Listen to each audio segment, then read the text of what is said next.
Hello guys, it's Moo aka Play Battlefront on Twitter, coming at you with another video. This time showcasing a bit of Blast gameplay. I've played around 60 matches of this now. For this mode, or this particular game, I'm going to use a D817 just to show you how ridiculous this gun is, considering it's one of the first unlocks you get. It is so powerful. Don't even bother trying to use a 280, an E11. Just as soon as you can, unlock this and use it. From the offset, just watch how powerful this gun is. Just for other information, I'm running the bolt shot star card, which will allow me to have explosive rounds on my gun for around 30 seconds. I'm also running the jetpack and just a thermal detonator. So, like I said, played around 60 games of this now, so it's given me a good chance to play all of the different maps, use a lot of the weapons. As you see, I'm ranked 19 in this video. However, I am 21, which has given me a chance to unlock the T21B as well as the EE3. Which were two guns I was really looking forward to, and I have to say I'm pretty underwhelmed.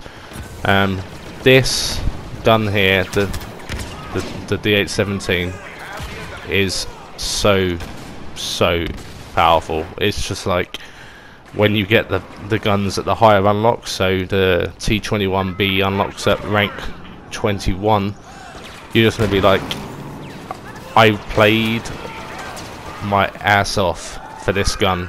It's so underwhelming.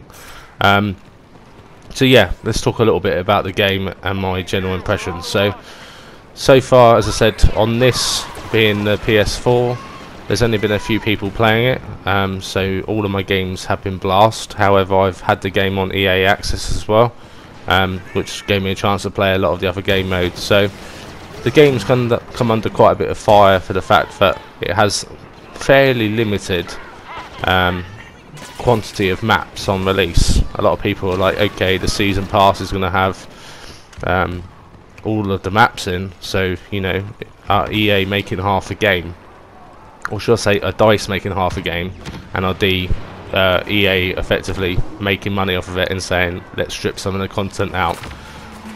In my honest opinion, I don't believe that. I believe for the maps that they've released so far, it's true to the story, and you do have enough variation. So although you've got a limited amount of maps, each game mode either uses a different section of the map or encompasses all of the sections of the map. So effectively, if you're playing Walker Assault, you're going to cover more ground, so the level is going to be a much wider area.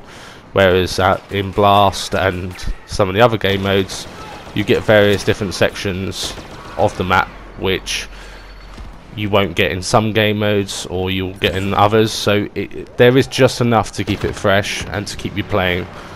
As far as customization goes, there's loads. Really, I'm only after the Shadow Trooper and the Scout Trooper, which unlock at 40 and rank 50 respectively, and cost 17,000 credits.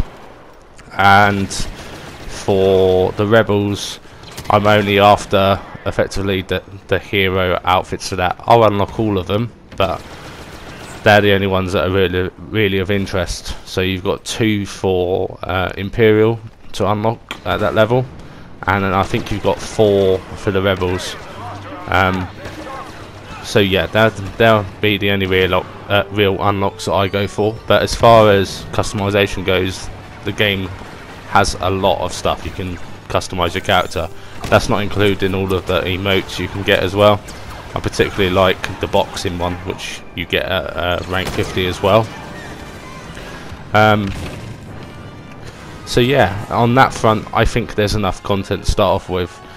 The missions, I do wish there was a more or a greater variation of the missions that you could play with a friend. So there's a lot of missions which count as training. Now, I don't think they really should count as training. They should just be labelled missions. So within that, you've got the speeder bike, the X-wing missions, which are actually quite fun. and I believe you can play them co-op, but a lot of people will overlook them simply because they're labelled training missions. Other than that, you're limited to battles, hero battles and survival.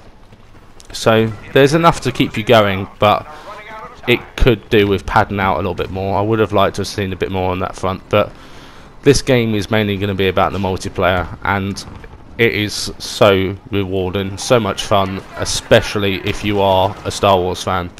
Now, if you're a first-person shooter fan, there's not a lot here which is new, so it may be a hit or miss game for you. If you enjoy Star Wars, you're going to love it. If you don't enjoy Star Wars, maybe there's going to be some better games out there for you. Now, if you're a third-person shooter fan, things are a little bit different there. I think this is probably one of the best third-person shooters in a long time, and I'm really glad that DICE added the option to remain true to the original Battlefronts, which were third-person, and it just gives you that bit of variation. So if I fancy playing first-person, I can. If I want to play third, I will. It's one of those things. Choice is always good, so I'm really glad that DICE did that. But as I said, this game does have a lot to offer. With the newly announced season pass details today, we now know we're going to get 16 new maps, and that's not including the Battle of Jakku, so that should be 17 new maps. We're going to get 4 new heroes and 20 new customizations.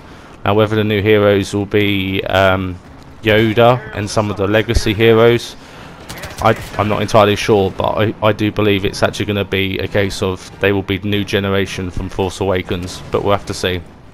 But just to summarise, this game is definitely worth a buy.